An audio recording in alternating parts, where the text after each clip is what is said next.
Hey, everybody. Yes, it is Wednesday. Yes, it is time for the Witches Movie Coven. Grab a cocktail. Oh, no, I think you need to grab a whole bottle of something out now because we are doing the Doors. Yes, let's go back in time to a simpler time, to a wilder time, to the time when Jim Morrison was alive. First death that ever affected me. What I can say is I am Patti Negri. I am one of your hosts. Hope you watched it. There he is, Jim Morrison, or Val Kilmer as Jim Morrison. You probably know me from Ghost Adventures or from My Witching Hour or from Bathroom Walls Across America. But let me introduce my other co-host. We have the fabulous, always fabulous Heather Greene. Heather Greene, say hi to everybody. Hi, I am Heather Greene, and I am an author of Lights, Camera, Witchcraft, the definitive guide to witches and sorry. We're looking at a lovely Doors poster. You're looking at a Doors poster. So I was going to hold up my book, and I think I won't do that. But it's a critical history of witches in American film and television. I'm also a journalist in covering occult and witchcraft, as well as an editor at Llewellyn Worldwide. And I'm so excited to be talking about the Doors movie and the Doors, the band. Me too. Richard-Lael. Yes, hi, I am Richard-Lael. Richard-Lael is one name, not two. If I were just Richard, I would be doing what Jim Morrison allegedly did on stage. Thank you very much. And Miss Courtney. That's me. I'm Courtney Buckley, ghost bait on Scared and Alone. If you could see me, you would know that I came prepared today to give Jason a run for his hair money. Oh, yes, indeed You did. But maybe we're going to just look at Val Kilmer as Jim Morrison all night. I love it. And last and never, ever least, Jason. So just imagine that face in front of you, their lips are moving, and that's exactly what I look like. Though my hair is probably just a little bit prettier. Yeah, but Jim Morrison had good hair, too. He did, and it was lovely. Hair. Lovely all the way around. Blonde locks, but so... thank you. You didn't forget us, Christy. Thank you. And hi to everybody who is out there. I don't know if our producer fell over, drank a bottle. They're trying to fix it. Yeah, they're saying in the chat they're having technical difficulties and enjoy the poster while they are rectifying the situation. We can enjoy. So hi to all you guys out there. You're already checking in. Oh, we're back. Whew. The door is stuck, said Scared. All right.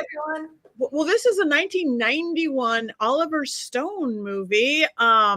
So just in case somebody hasn't seen it in the last 30 some years, Richard-Lael, do you have an unbiased synopsis of this film?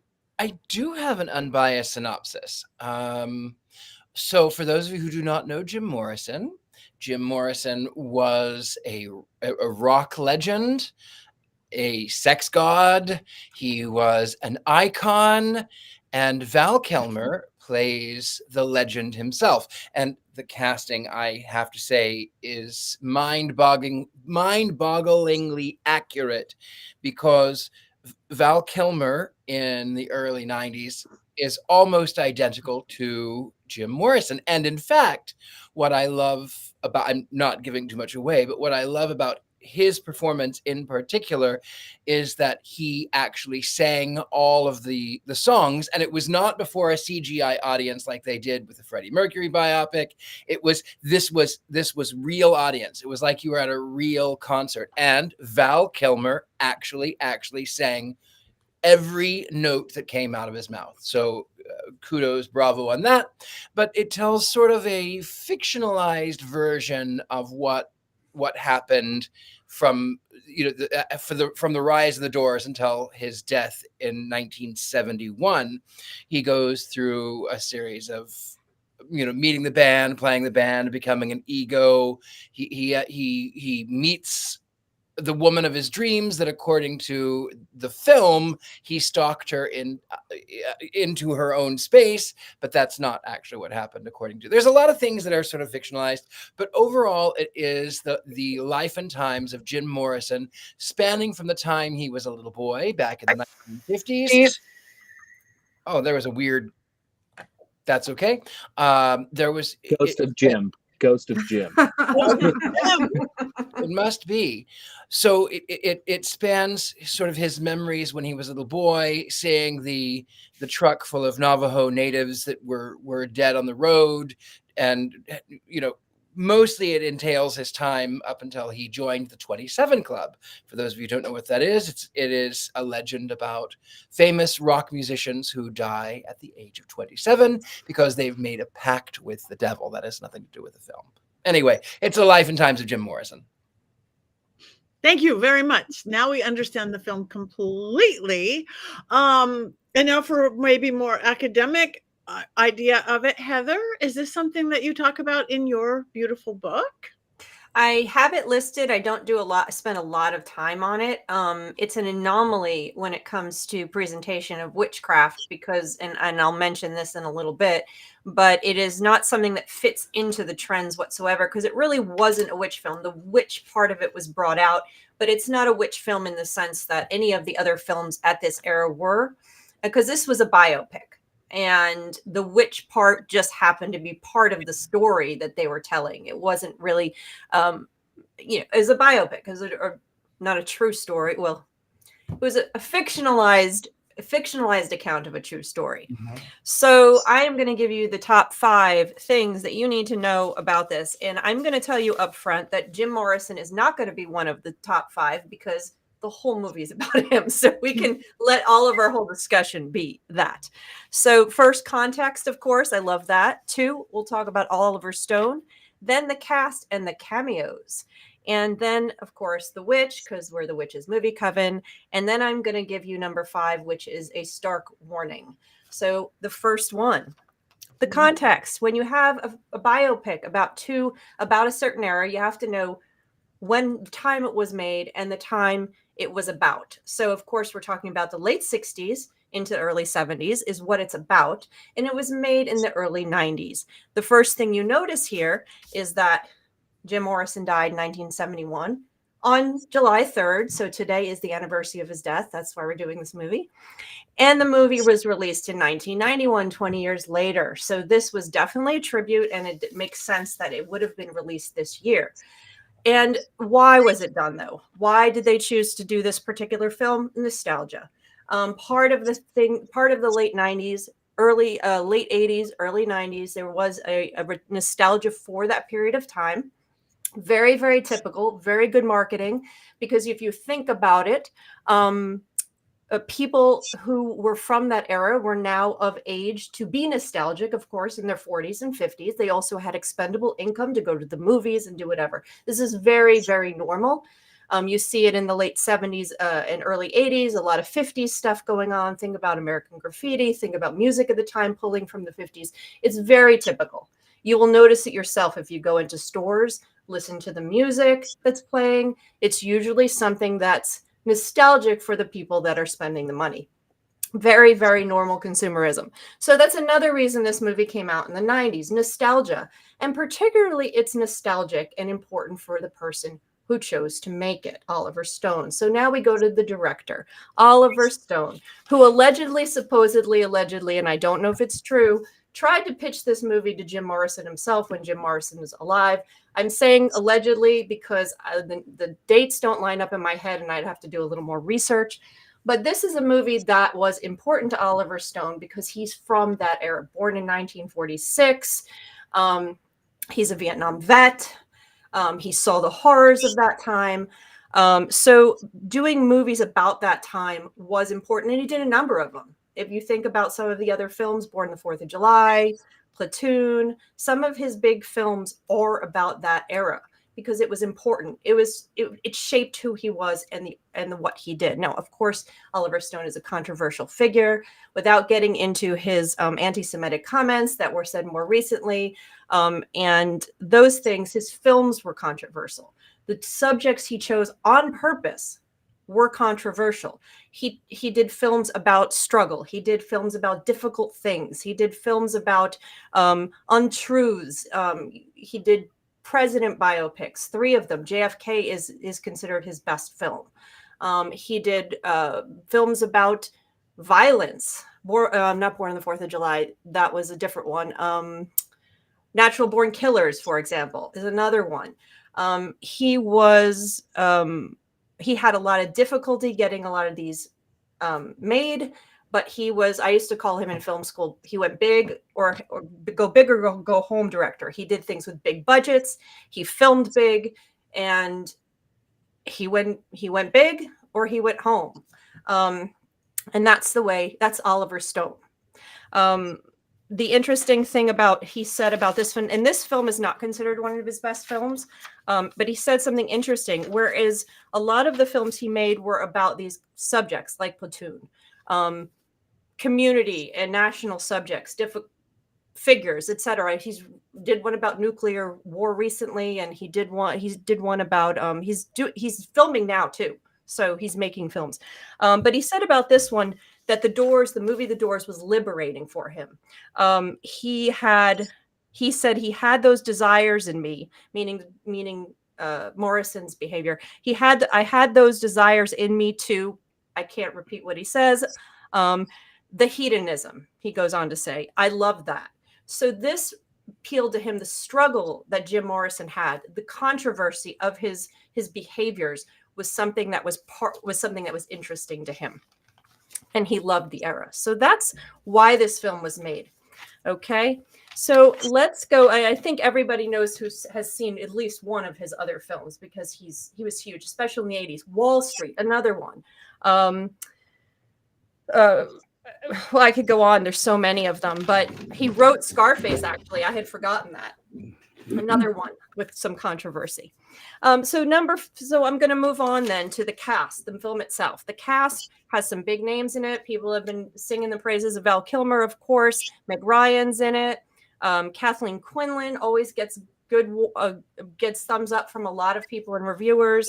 And Kevin Dillon's in it. You might have recognized his face. You have a number of stars. But I think it's really fun to talk about the cameos, because there's a ton of cameos in here that are really fun to check out. First of all, it's not really a cameo, but of course we see Billy Idol. It's not really a cameo, but he does appear in there. But the drummer, the actual Doors drummer's in it. John Dinsmore. Sorry, my writing and my speaking is horrible tonight. He was a sound engineer at the beginning, apparently. I did not see him. Robbie, the drummer, was a backstage tech. He was, I did not spot him either. And then Eric Burden of The Animals was in it. I did not spot him. Oliver Stone is the UCL film professor at the beginning. He actually plays as that. Of course, Paul Rothchild, who was their actual producer, was the music manager in one scene or two scenes. I'm not sure where. And this is the funniest one when I saw this one, someone writing about this one, and I did not spot this one either. If you know who Eagle-Eyed Cherry is, Eagle-Eyed Cherry was a roadie. So you got a lot. And of course, the one I have not mentioned yet is Patricia Keneally. She was the priestess, the Wiccan high priestess in that scene where they do the ritual. So you have a ton of these cameos. So lots of Easter eggs the next time you watch the movie. Keep your eyes open for all of these people who make these cameos. So on going to Patricia Keneally, the witch, number 4, we have to mention her because this is the Witches Movie Coven, and Patricia Keneally is the witch. Don't worry, Jason. All right, just get it right. See, and I will just preface this part by saying that Jason and I had a heated discussion many years ago about this, because I wound up doing a 2-part article with another journalist. And we interviewed Patricia Keneally at the time. And Jason was not very happy. But that's another story. So Patricia Keneally is a controversial figure in Jim Morrison's existence and his life. So what makes her controversial, we'll get to in a second. What we do know about her is she was a music journalist. She went to University of Binghamton in New York, moved back and got involved in witchcraft. According to her, she was part of the pagan way and would practice to some degree with a number of groups, Gardnerian groups, mostly Celtic-based groups. She knew Margot Adler, who was there at the time in New York City. So she was a practicing what she said she was. She knew her stuff. She wrote books later about Celtic stuff. So that is not the controversial part of this. The controversial part is how much time did she actually spend with Jim Morrison? And you hear everything from she met him once, it was a one-night stand, to her claiming till she died in 2021 that she was legitimately married to him. So, what the truth is, I don't know. So I'm not going to claim anything. We can talk about that up and down and back and forth. But she did claim, and she did use his last name until she died, that she was his wife, and that marriage ceremony in the movie was actually a binding ceremony. She claims there was a Presbyterian priest that was legally allowed to marry them. These are the things that she said. Of course, many people have denied it, and his estate has denied it, and did deny her as well.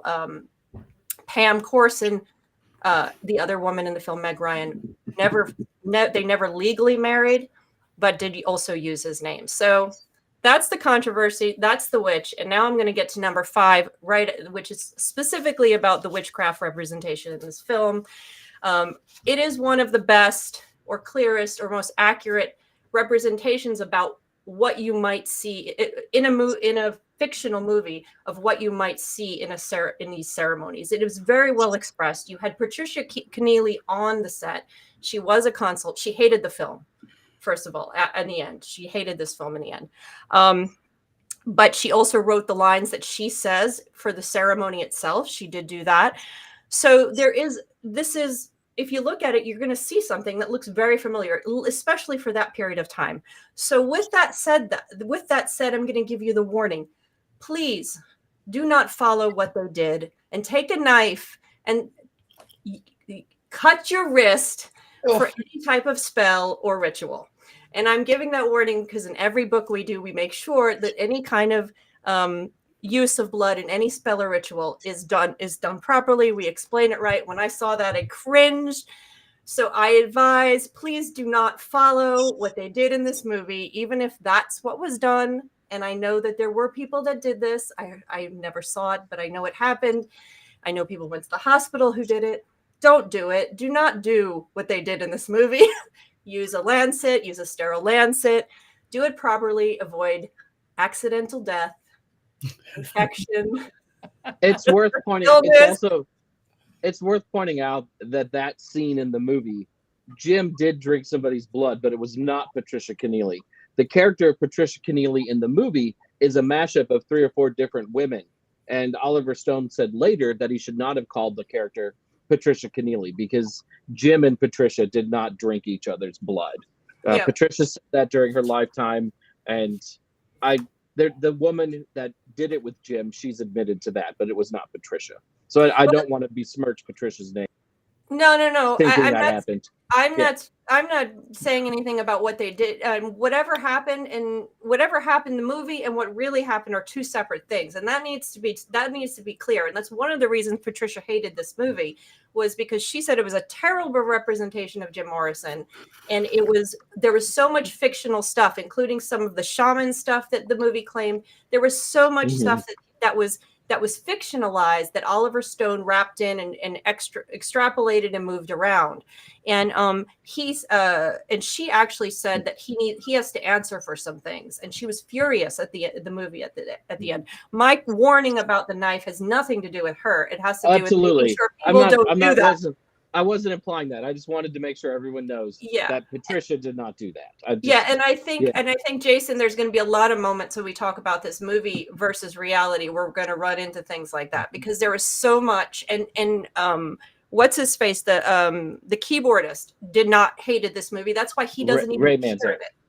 And a lot of the people closely associated with Doors do not like this movie. And again, Oliver Stone was known not in this movie, but a lot of movies and part of his controversy was making things up.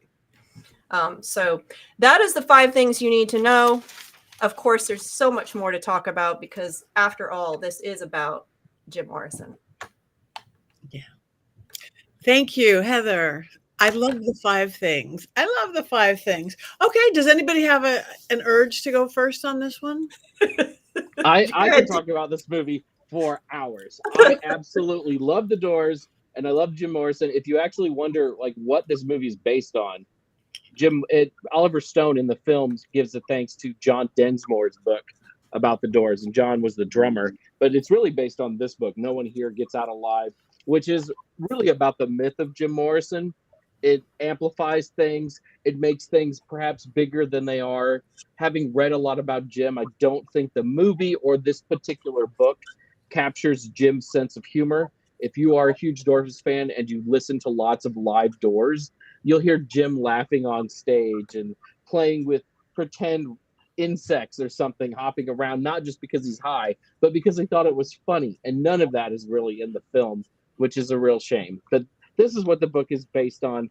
But it's the myth of the Doors. And as witches, we love myths. So I find this movie completely intoxicating. And back in the day, in my younger years, I used to have my friends over. We'd watch it once a year, and weird things and weird couplings would happen at my house. I love this film so much. Thank you. Thank you. Okay. Oh, go ahead. I'm sorry. No, go on. My face is there. Now your face is there. I have a personal story about Jim Morrison. So, I grew up in the Midwest and I grew up Pentecostal, and around that time I was just coming into my own and trying to figure out who I was. And I remember I had seen that famous image of Jim with his arms out and the shirtless pic and that hair. I have a personal story about Jim. I don't know why there's an echo, but that's okay. Ghost of Jim. So I saw that image of Jim Morrison and that pout. And so I learned, if you look at all of my pictures from around that time, all of my pictures were because it was because of Jim Morrison. And then I moved to Vegas and I became a dancer. And my stage name was Gabriel. I was the angel who blows. And even beyond which, I did a Madonna set that I would come out with angel wings and all of that. But then I would do a Phantom of the Opera People Are Strange mix, and then I would come out and I would get naked and I would have the mask and do back bends, and it was fun. So, I still, to this day, all of these many years later, whenever I hear People Are Strange, I can't help but kind of go,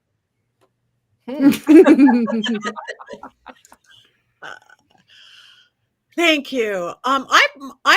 I look at this movie very personally as well. I was probably way too young than I should have been when I discovered the Doors.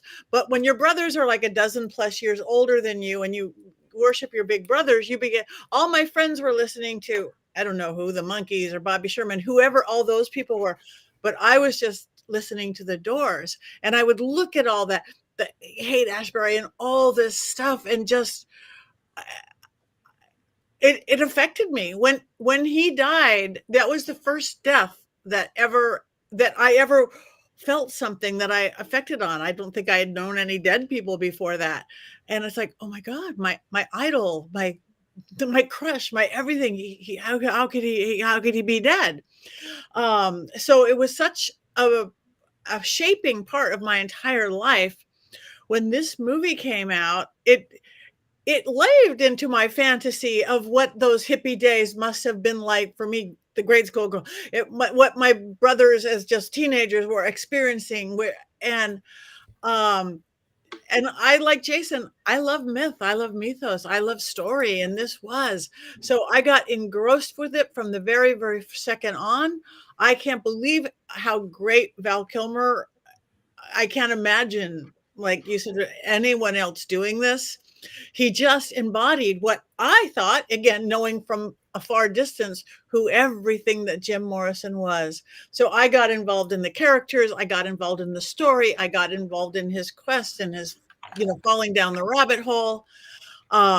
I don't even care what is that much is real or not real, because it is the story of Jim Morrison and the Doors. So you're going to get my vote right here and right now. It's truly one of my favorite movies of my entire life, movies, and one of the most that somehow still most affected me because it was a callback to my youth.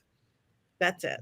Mm-hmm. The best. The music. Oh my God, the Doors music. And That's the first albums I was getting. Everybody else was getting this little teeny bop, and I'm like, no.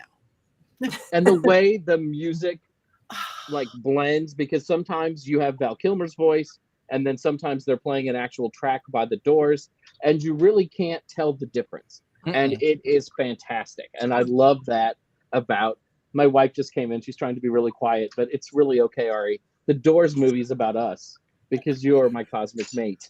Oh. She is my Pamela Corson, is what she is, minus the heroine. That's how Ari and I are. But she is your favorite heroine, no? She is my favorite heroine too. She's my favorite drug. She's just shrugging her shoulders. No, I mean heroine is in like female hero, right? Oh yeah, female hero, heroine. She's just looking at.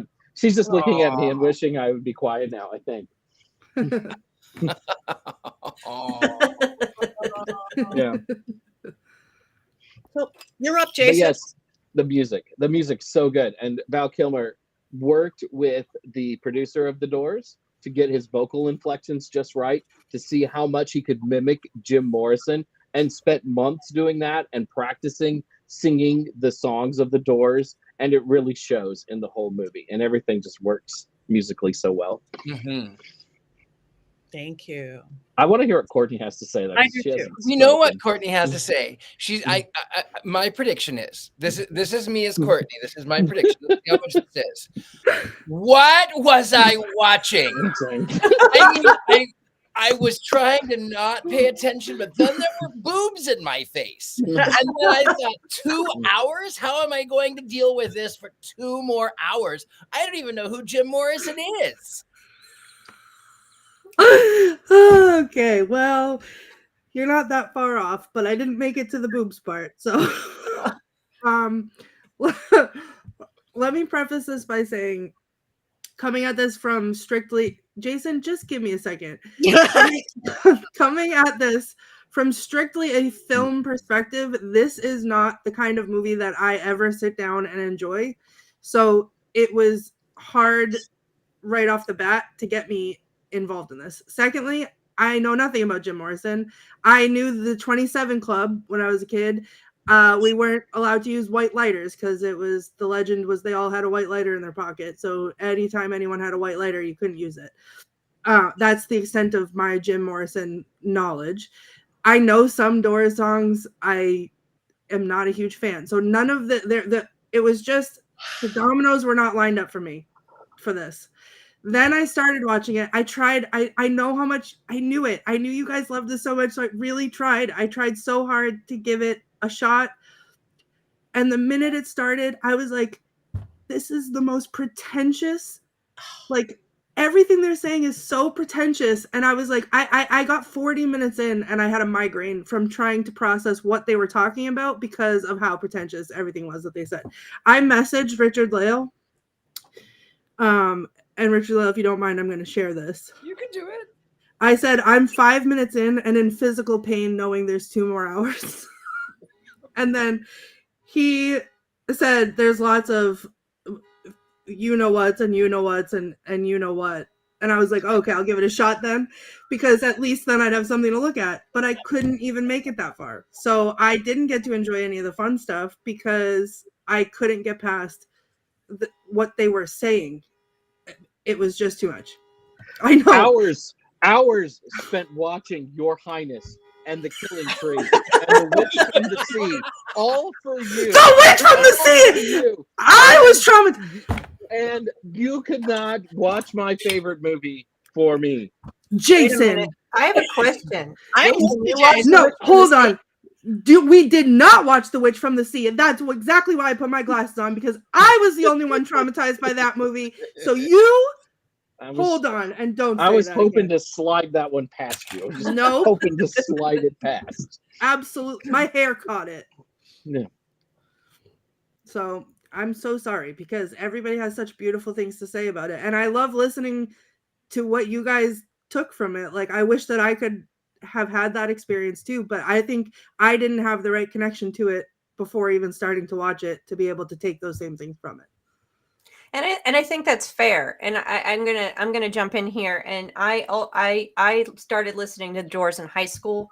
I had heard them before because my dad and mom would listen to them, and I knew the music. But I got really into them in high school, and then I was super excited to be able to, of course, when I lived in Paris in the '90s, to go see Jim Morrison's grave. I loved going to the Père Lachaise cemetery. You see it at the end of the movie, and you see his grave and all of the stuff around it. And I'm not sure if it still looks the same, but there are literally graffiti all over the cemetery on all of the other gravestones, famous people's gravestones, pointing you in the direction of where Jim Morrison's grave is. So even if you're miles out, the cemetery is massive. If you haven't ever been there and you like Jim Morrison, you need to make a trek. But they have arrows on other people's gravestones telling you how to get to Jim Morrison's grave. And of course, it's always filled with stuff. And so that was a thrill for me. And I think the music is what makes this movie, the story of Jim Morrison, loving him. That's what makes this movie good. Val Kilmer makes this movie good. Is it one of Oliver Stone's best movies? No. And I think that I didn't say it was a bad movie. I enjoy watching the movie, but there's things I wish I would have done differently in telling the story. I wouldn't have framed it around the love story. I watch a lot of rock and roll documentaries on, and they're really enjoyable when they tell a more complete story. I wanted a more complete story about Jim and about the Doors and less framework around the love story with Pam, which is the way he did it. I understand he's a storyteller. So I would have chosen to do different things. I enjoy the movie. I enjoy the movie because it's Jim Morrison. I enjoy the movie because it's the music and because Oliver Stone is a great storyteller and all of those things. And the one thing I want to hand it over to Jason or just point out, you was talking about myth and him, and he talks about himself as Dionysus and this kind of feeling we have towards Jim Morrison as a culture, maybe as witches, but the sheer fact that his gravestone is treated in that way shows that there's this almost religious feeling towards him, that people are making treks there, that people are making pilgrimages to go see him. That's something special. That's something more than just the average rock star gets. And I think that's something like you were pointing to when you were talking about loving mythos and Patti was talking about. Well, Richard-Lael, go ahead. No, go. I will say there's something about the Doors music that really lends itself to ritual. If you grew up listening to the Doors and you like the Doors, if you're doing Wiccan style ritual especially, you can put on the end when the music's over, Riders on the Storm. If your ritual's really energetic, you can put Break On Through to the other side. It speaks to what we do musically in a way that a lot of other pop and rock music does. I'm a bigger Led Zeppelin fan than I am a Doors fan, but if I'm going to choose one band to listen to in ritual, it is always the Doors. And sometimes just listening to the Doors puts me in a state of mind for ritual. There's something hypnotic about it, and musically there's never been another band like the Doors, and so it always just feels special and it just resonates. But if you don't grow up with it, and Courtney's a lot younger than the rest of us, maybe you don't have those feelings. But my dad had all the records and introduced me to that music at a young age, and I fell in love with it in high school, and then I fell even harder in love with it in the 90s. I mean, I have to say, like, just really quick, that I feel like that is the piece that's missing for me. Like, I can see where you guys are all coming from, but I didn't have that with them. Like, I did have that with other music that I grew up with that meant something to me in a moment. Like, I understand that connection to music and that connection to an artist and all that, but I've also, like, I've never been the person to like worship not worship is not the right word, but like to like be excited over a rock star. Like it just is not, that connection doesn't get made in my brain that way. But like the connection to music, I get. And I wish that I had that when I was watching this movie, because I feel like it would have been magical to see. But that's the piece that was missing. Mm-hmm. And the movie without that is not as good as other movies could be. If you strip that away, if you strip that stuff away, there's no movie. But if you strip away the innate interest in Jim Morrison and his story and the Doors and the music, the movie itself is just, it's not as good as it, without that passion. Because the movie is the music is part of the movie. That is Jim Morrison. And they weren't like anybody else before. They weren't like anybody else after. They're not like anybody else now. I mean, I'm looking of, I don't know what era your music was from, Courtney, but it's not like even the next generation of my music. He was an artist. He was mad genius. Mad genius. I will say, though, in defense of Courtney, and I love this movie, and while I was watching it again today, I realized it is the movie that my wife and I quote the most, and we quote it more than Anchorman, which says a lot about our relationship. I know, but we quote it all the time, even without thinking about it, some of our favorite lines. And I'm watching the Val Kilmer performance, and it is pretentious. I mean, it's like every line is trying to drip with poetry, and it doesn't need to do that. And there's no time to breathe every time Kilmer's Morrison is on screen. It is always supposed to be profound and deep and big. And sometimes watching this movie 30 years after it came out, I laugh a little bit because it is a little overdone. And I think there's the scene where he's with Patricia Keneally and they're copulating for the first time, and you get the big music, right? The Gothic music, and you see Jim's face, and there's a Dionysus statue and stuff. And I worship Jim as the 20th century incarnation of Dionysus. But even for me, sometimes it's a little much because it's like slapping you in the face the entire time. So while I'm going to continue to be mean to Courtney in the comments, I completely understand where she's coming from because she's not wrong in that sense. No, and imagine that though, like even you can see that. Right, imagine watching that with no knowledge of who this person is and no connection to this music and no connection to any of these characters at all. I didn't get a chance to build that connection. Like watching this again as a film with no background, I didn't get a chance to build any kind of connection because it was immediate, right off the bat, being shoved down my throat. Like, and I couldn't even follow it because I couldn't even get a chance to know who these people were because I was like trying to like understand the poetry of everything. And I'm not a poet. I can't. But you were supposed to breathe. I didn't breathe. I think it was he didn't breathe. That's what it was. Maybe pretentious again. It's a mythos. It's a storytelling. But I think that's part of it. That it just what's next? What's that? Oh my God! What's he gonna do?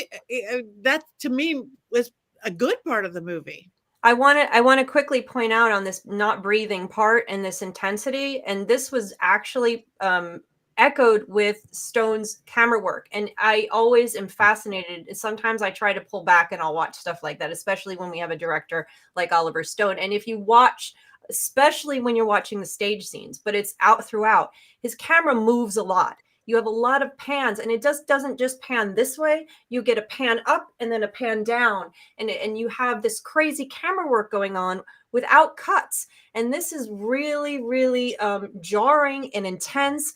And he gets in close, and he doesn't give you the chance to breathe on purpose because his camera work and visuals mirror Jim Morrison's, Val Kilmer's performance, Jim Morrison's performance, Jim Morrison's behavior. And so you know what you're reacting to, Courtney, or all of us are saying you don't get a chance to breathe, it's so intense, is actually partly caused by what Oliver Stone was doing with the camera, which is why I love cinema. if you can watch it from that perspective and go, oh my goodness, this is what this film is doing to me. It's how it's manipulating, the telling of the story. So yeah, you're reacting to everything that is on screen, and it's legit.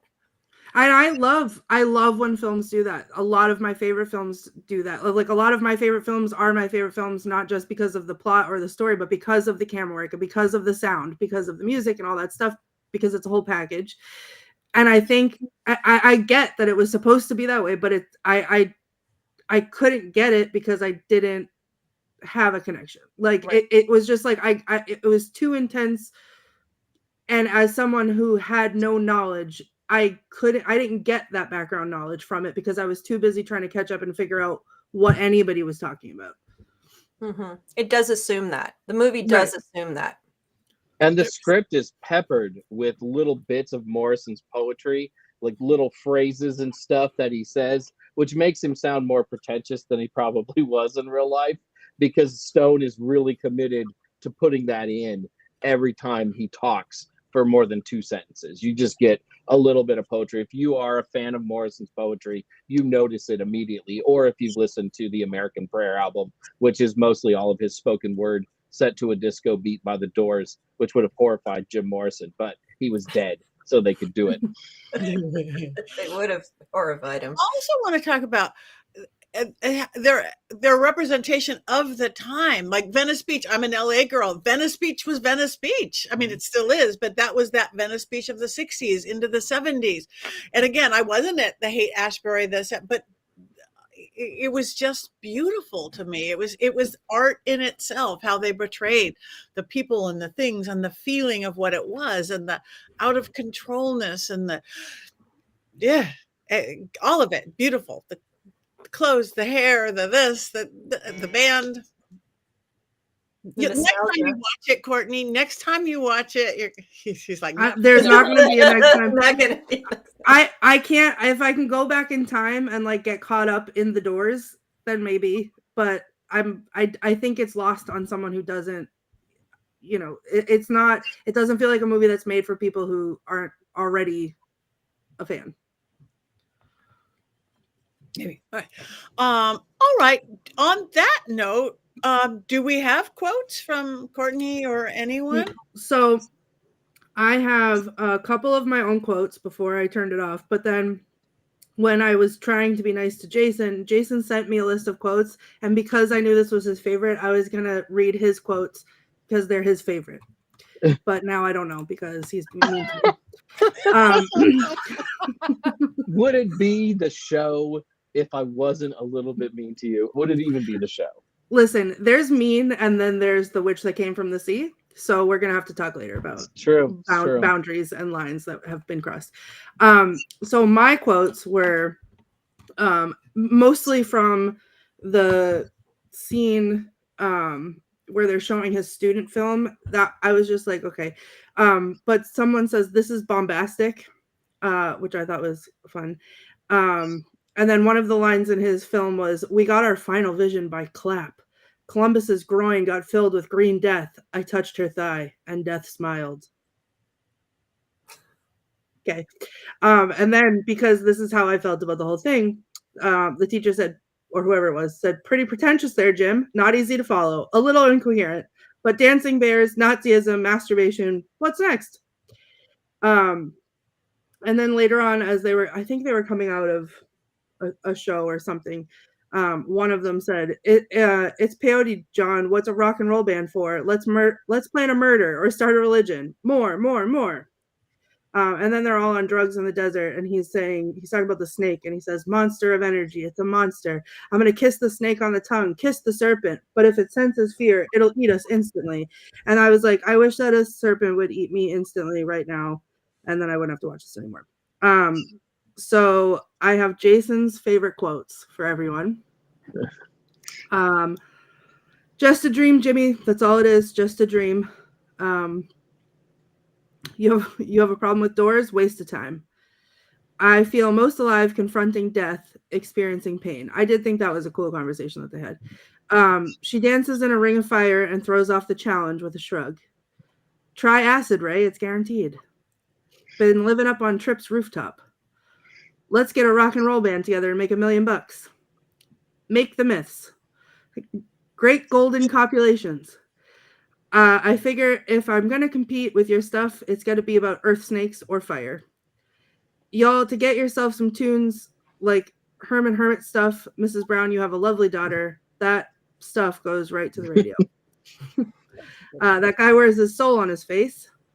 I feel the universe functioning perfectly, yet I'm still locked inside myself. Pamela Morrison, ornament. Some of the worst mistakes of my life have been haircuts. So they asked instead if you could say, girl, we can't get much better. Can you dig that? And then they said groovy a bunch. I remember that. And he wanted to say, girl, you couldn't bite my wire. There's no point in being sullen. Well, we're kind of a sullen group, Ed. There's no point in being sullen. We're kind of a sullen band, Ed. Sorry. My wife and I quote these things all the time. We're too happy. My wife's like, we're kind of a sullen band, Ed. It's just what we do. Sorry. I'm sorry, Courtney. That's fine. These are your quotes, Jason, so feel free to interrupt. It's just a word, Jim. Why don't you change your name to Sydney or Irving Manzarek? It's just a word. The camera is whatever you want it to be, Jim. Oh, I can't read that one. Okay. Well, I can change it. The god of rock and a word for chicken that rhymes with rock. Where is your will to be weird? Let's make the myths. Somebody gave me this telephone and she said I could talk to God with it, but I don't have anything to say. Actually, I don't remember being born. It must have happened during one of my blackouts. Religion, witchcraft. Witches have been protectors of the seasons, goddesses of the grain, and when crossed, destroyers. You're a poet, not a rock star. All because I was alone in a room with a girl doing what he'd like to be doing if he could only get it up without a gun. No, Ma, I ain't drinking. You got to say it like this, though. No, Ma, I ain't drinking. My wife just smiled at me. Women are such noble creatures that carry on your name with dignity after you die. I'm the poet and you're my muse. You're my girl, that's who. You actually put your Richard-Lael in this woman, Jim? Well, sometimes, yeah. Well, I understand. I really do. But don't you ever expect that Jim will take care of you? You're one of 100, Well, I just have to say, I just have one more thing to say to you, Jim Morrison. You have ruined Thanksgiving. You killed my duck. And I'm still killing your ducking duck. Murder, death, dead, dead, dead. Ducking duck. There. The duck is dead.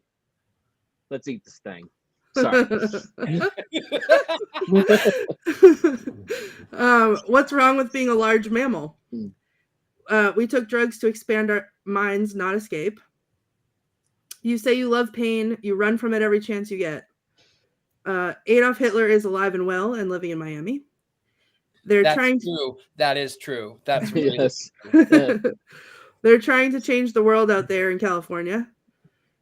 Oh my God. Is anyone going to come up here and love my butt? Those vows were forever in the goddess's sight. Death does not part, only lack of love. And I was stoned. Seemed like a fun thing to do at the time. And there are Jason's favorite quotes. As far as I'm concerned, I made music with Dionysus. That is what Robbie Krieger says at the end of the movie. And I used to do at a lot of festivals, I would do a ritual called the Jim Morrison ritual, where we would do a Wiccan style ritual with Jim Morrison as the 20th century incarnation of Dionysus, all set to the music of the door. So when we were casting the circle, it would be break on through to the other side. When we were calling Dionysus Jim, we would play the song Whiskey Bar or the Alabama song.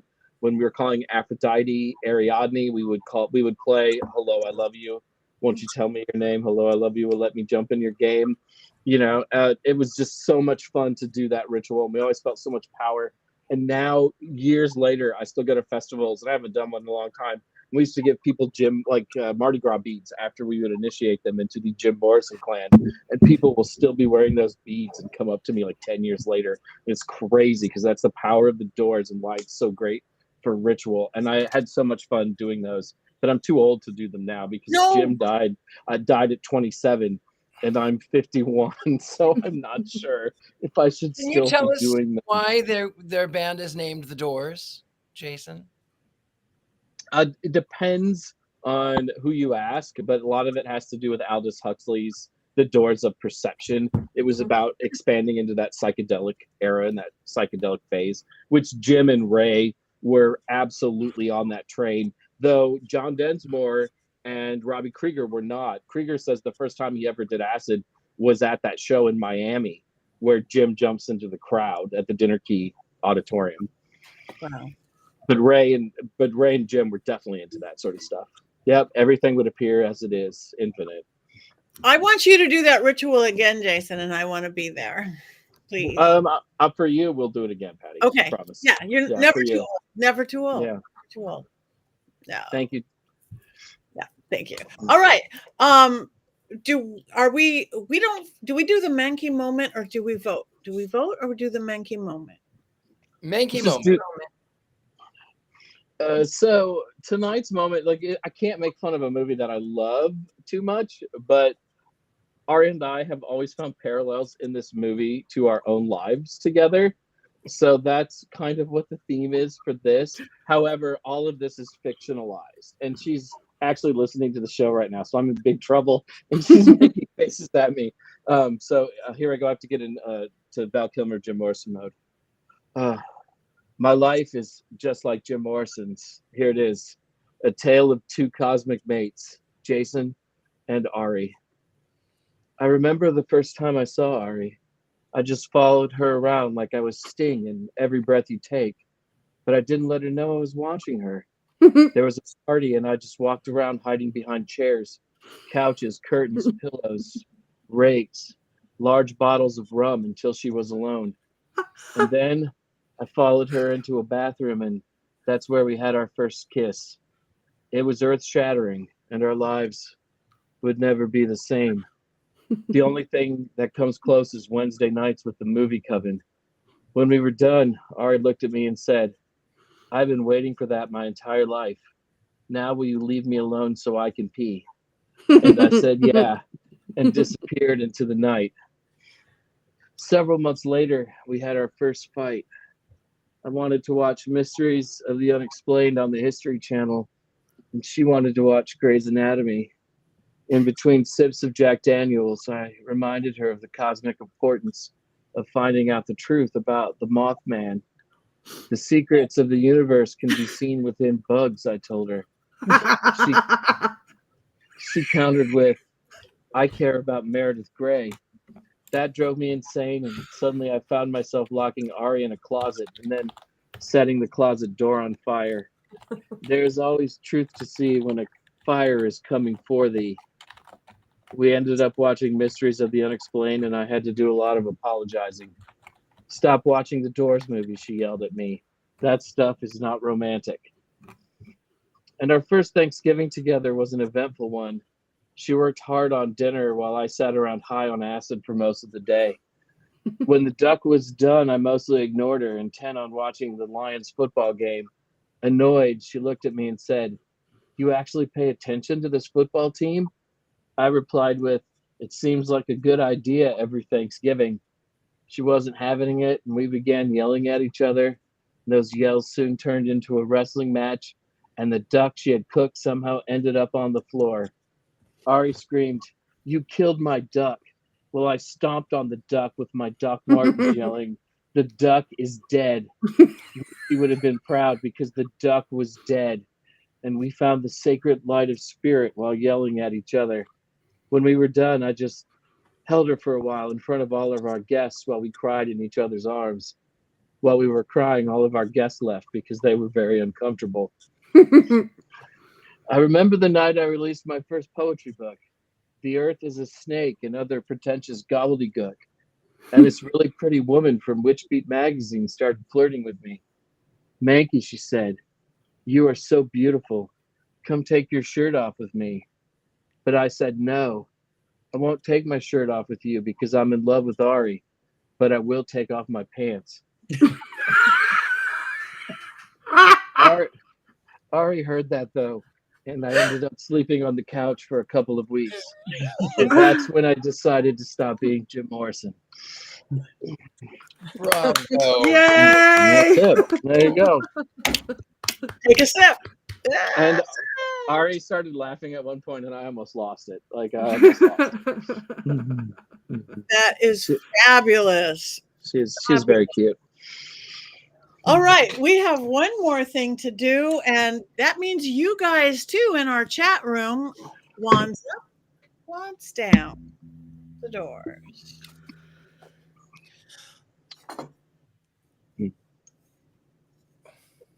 Up, up, up, up. Is that up, Courtney? Listen, I feel like for the first time, it is unfair for me to vote this down because I was not the audience for it. And also, you didn't watch but 5 minutes. I watched 40 minutes. Thank you. That was almost half. I have voted down other movies that I've only watched some small minutes of because they were just bad. But this, I was just not the audience for. Okay. And Robert Hicks is saying the same thing. He didn't follow the Doors music, so all he's doing is a neutral for that reason. Okay, that's fair enough. Fair enough. Wands up. We've got I'm wheezing. We've got down. Oh, Haley. Higher than Jim. Wands up so far. Higher than Jim Morrison. Wands up. My wand could not get any Wands higher. high. Wands up. Does Get Zoom give you anything for this? Wands up. Also, Wands up. Oh, we got a flower. Oh, how perfect. Val Kilmer. One's up for Val Kilmer. I mean, he was, love the movie or not, I respect anyone who can act and sing and they don't CGI or lip sync. I mean, bravo. Yes. And yes, Colin, you don't want Jim Morrison turning over in your house later because he's hanging around here everywhere we go. He hangs out at my house, Jason's house, probably Heather's house, maybe Richard-Lael. Courtney? Definitely here. We're working on Courtney though. That's what we're doing. I mean, he could, for all I know, he could be here, but I wouldn't know. Yeah. All right. Now is when we talk about what we're going to watch next week, but we disagreed on that as well. No. The Adventures of Baron Munchausen. We decided. We decided. Okay, Baron Munchausen. Charlie was going to be gone. I am going to be gone. Yeah, I potentially may be gone as well, but we're doing that's the one that was decided, the Adventures of Baron Munchausen. And that's what it is. Yay. And that's what it is. It's going to be fabulous. So you guys make sure you tune in, even if I'm not here and even maybe Heather's not here. I'm going to vote right now. Wands up on Baron Munchausen. If I vote now, remember it for next week. Not that I've done this already. That is the best movie to get high to on the planet. I think you said that before. Best movie to get high to on the planet. Okay. I think Patti needs to start raising joints instead of wands. I thought about what my prop should be tonight. Yeah. I'm gonna raise this gummy up for everybody. All right. Well, anybody have anything coming up that they want to talk about? I'm going to mention Mystic South again. It is now, what are we, 3 weeks away? I don't even know. 3 weeks away. We start on the 26th. It is 3 days in Atlanta. All kinds of witchy and magical folk coming together. Join us there. I'll be doing 2 workshops I'm very excited about: haunted dolls and the meaning of the word witch. And I also get to see, hopefully, Courtney Buckley next week, even if it's just for a hug. I'm going to be in Salem. It's for a personal trip with my child to go look at colleges. So I won't be doing anything official, but I will get to do a little fun stuff in Salem because I promised, and I get to see Courtney. So I had to take the detour. So hopefully we'll get a good picture to share with you guys next week. Yes. And can I you only vote? Oh yeah, I'll bring you my Black Phillip. I might only have 5 minutes to see Heather, but I've made it a point to make the 5 minutes to see Heather. That night, I am going to the concert of my teenage dreams, which is Alanis Morissette, and Joan Jett is opening, and so I have to be there by a certain time. So I'm gonna run to Salem, hug Heather really tight, take a picture, hand off Butthole Black Phillip, and then head on to my concert. Sounds wonderful. I'll take it. I'll take what I can get. Perfect. Anybody else? No. I've got all sorts of stuff next month. I'm home in July, but I've got a hot summer seance in Santa Clarita. I've got Hex Fest coming up. I've got Michigan Paracon coming up. I've got a fundraiser in Buffalo, New York for my friend Daniel Class, all in August. So like us all, follow us all, go to our social media, tell us what movies you want. We want to know. Not that we'll listen, but we might. It's time, and we have one more thing to do. Wait, what would Jim Morrison do? Would he cackle? Would he? He'd probably just take a drink, is what he would do. Okay, let's take a drink. Let's take a drink as we cackle. How about that? We're gonna drink and cackle.